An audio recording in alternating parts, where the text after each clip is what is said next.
Thank you very much for your presentation. My name is Kitamura. Today I'll talk about lasers. In the late 20th century and in today, it's no exaggeration to say that the development of information society, nanotechnology, and life science is all based on optical technology. One example is laser microscope. By using monochromatic and intensive light, we can see what was invisible before with optical microscope, which uses conventional white light. Another example is ICs, which are made using light lithography technology. Very small circuit with the size of only 1/10 of human hair can be made using this technology. In optical recording devices such as CDs and DVDs and Blu-ray discs, lasers from semi-conductor lasers are collected by lenses and they are irradiated to the discs. And then that reflected lights are detected by optical sensors to retrieve and store data. As I showed in these examples, we use lasers in our daily life. And in the field of optical technology, in order to make microscopes more sensitive or to increase the capacities of the memories, creation of microcondensing point is the key. However, there has been a barrier of diffraction limit. This is a focal point of conventional laser beam. This is the lens. Light waves converge with each other when the light is collected by a lens. The size of the focal point is generally same as the size of light wave. If you go a little bit apart from the focal point, then the light is dispersed, and then the focal point becomes out of focus because of the focus depth. Like in this picture, when it's in the focus, the flower looks very clear, but it's out of focus. Like the area in front of the flower, the image is blurred.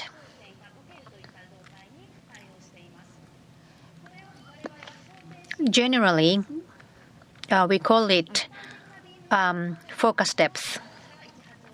Generally, the size of the focus point is about 1 wavelength, and the depth is also about 1 wavelength. So that was the limit. In order to overcome this limitation, in the past, we've taken an approach to change the color, for example, from CD to Blu-ray disc, which is from red laser to blue laser. Also, in order to solve the problem of out of focus, adaptive optics was introduced.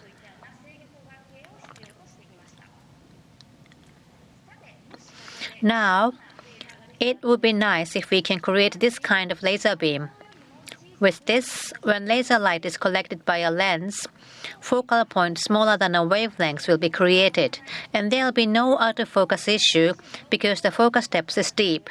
If we can create this kind of small focal point with the long depth of focus, we may be able to create a very simple device which doesn't require increase of the capacity or adaptive optics.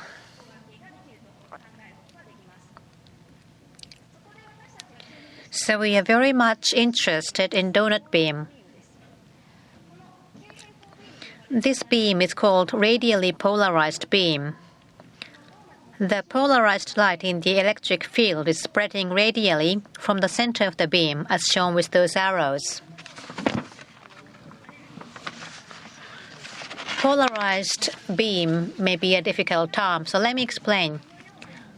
Polarized light indicates the direction of the vibration of light wave. As light has a property of same as waves, the light goes to this direction.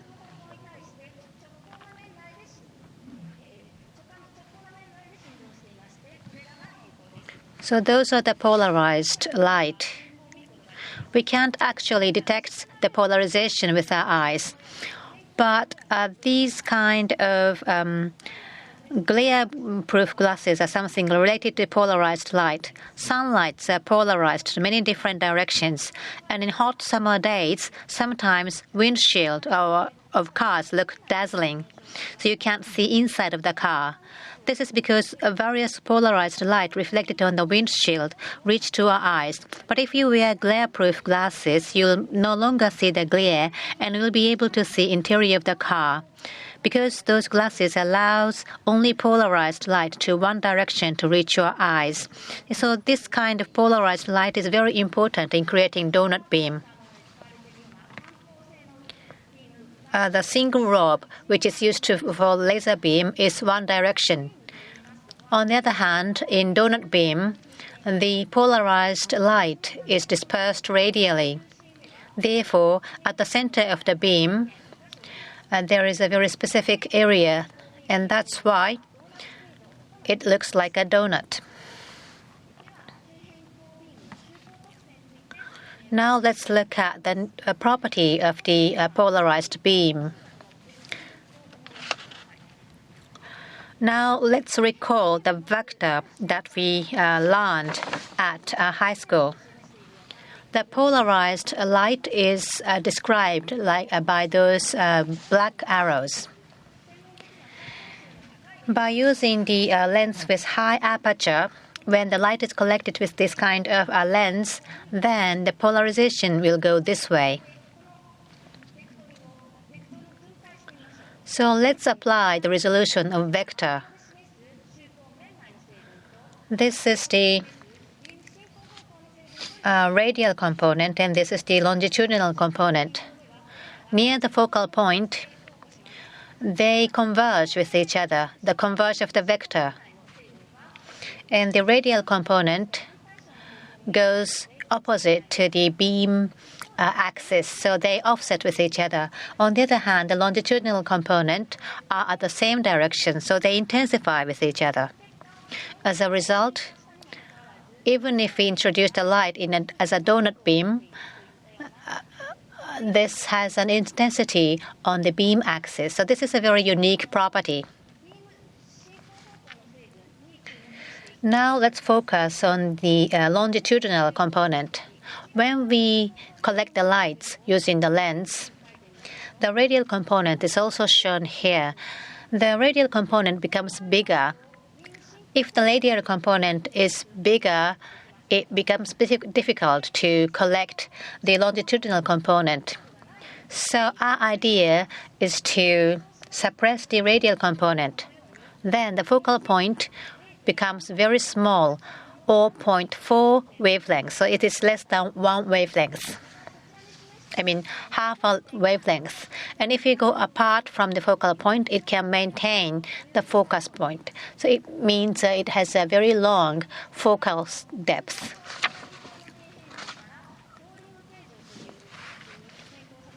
So by polarizing the light to a halo shape, we can create a focal point which is smaller than the ordinary focal point. That is smaller than 1 wavelength. So by using the halo-shaped beam, we can create a small focal point with a long focus depth. But the radially polarized light can be described by more than 2 equations. It means that in order to get radially polarized beam, this kind of big machine was required. This is a machine developed by a corporation called Amada. In this machine, there are many optical systems. This is a very big machine which occupies the entire room. But what we wanted to do is to replace it with a very small tip as this one. This is the Photonic Crystal laser. This is the chip that we created. This is my finger, so you can see how small this laser is. Within the semi-conductor laser, as you can see, there is a ring-shaped resonator, and on that photonic crystals are aligned. By using this system, we could create a small focus the beam, which can create small focus with long focal depth. So in order to observe the focal point, we conducted this experiment. This is the beam, halo-shaped beam. The numerical aperture was about 0.9. We collected the light using this lens, and then we moved this focal point one by one, and then we observed the situation using CCD camera. This is the result of our experiment. The upper panels are the halo-shaped beams results, and the lower panels are for conventional beams. When you go 5 wavelengths apart from the focus, then in the case of the halo-shaped beam, the situation didn't change. But for the donut type, we couldn't see the focus at all. So we intensified the system to detect it. And after going to 10 wavelengths, the focus remained very small for the halo-shaped beam. The size of the focus is plotted here. This is the focus, and to either way it goes 10 wavelengths. And it proved that it has a property of small focus with a long focus depth. As you can see, this has a very unique property in collecting lights. And this is an application of the donut beam.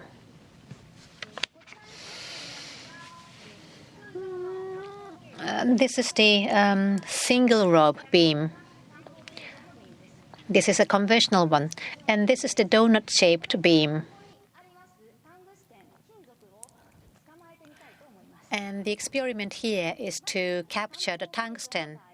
First, let's look at what happened with single robe.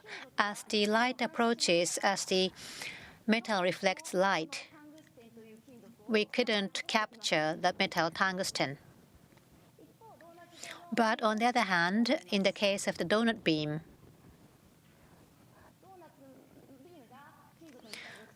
when the beam approaches the metal, it can capture the metal. This technology is called light forceps. This technology can be applied to many different areas, especially in life science. And these results can be described in this analysis. This is the situation when we place the metal in single robe. The metal reflects the light, that's why it shows in red. And this is the case with the donut-shaped beam. It goes through the metal, and you see all the red colors here. And this means the light here is very intensified because the plasma vibration on the surface of the metal, it induces this plasma. And plasma, that's the property of the donut beam. By using this property, we lined up more than two metals. And then we found out that we can capture the light between the metals. We could intensify the light by 20 times. And this technology can be applied to many kinds of sensing. So we have a big dream to apply the donut beam technology.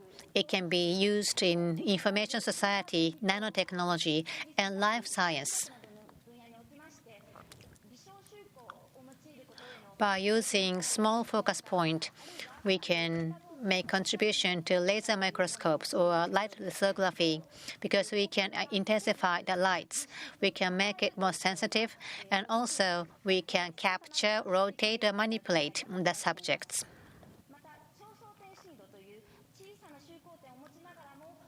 It has a very small focus, but there is no autofocus problem.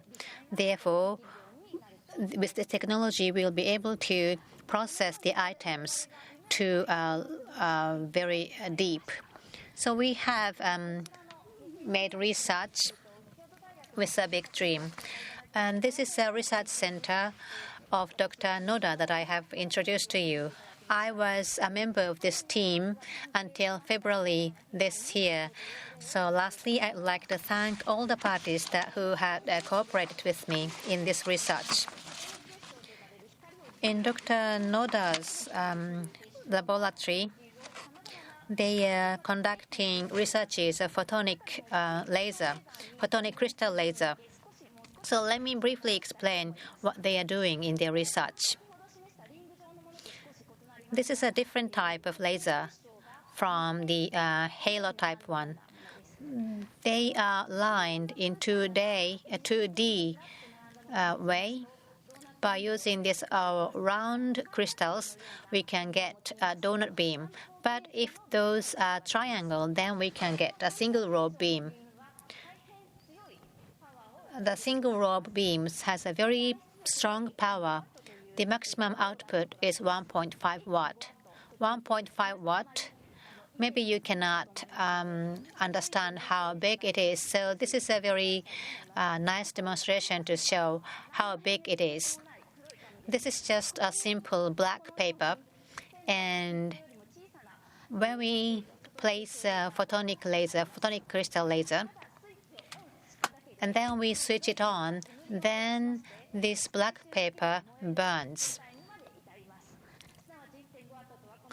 So this is the power of the 1.5 watt. It can even burn a paper.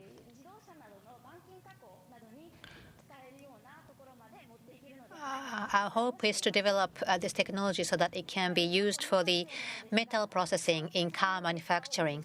And this is the latest data which has not been published yet.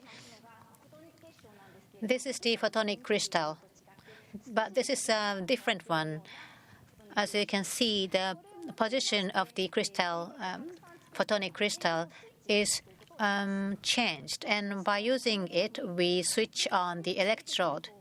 And then we can change the direction of the laser by simply using the switch. It can be used for projectors or also for the head mount displays. With the photonic crystal, we can make progress in many different areas. That's all from myself. Thank you very much.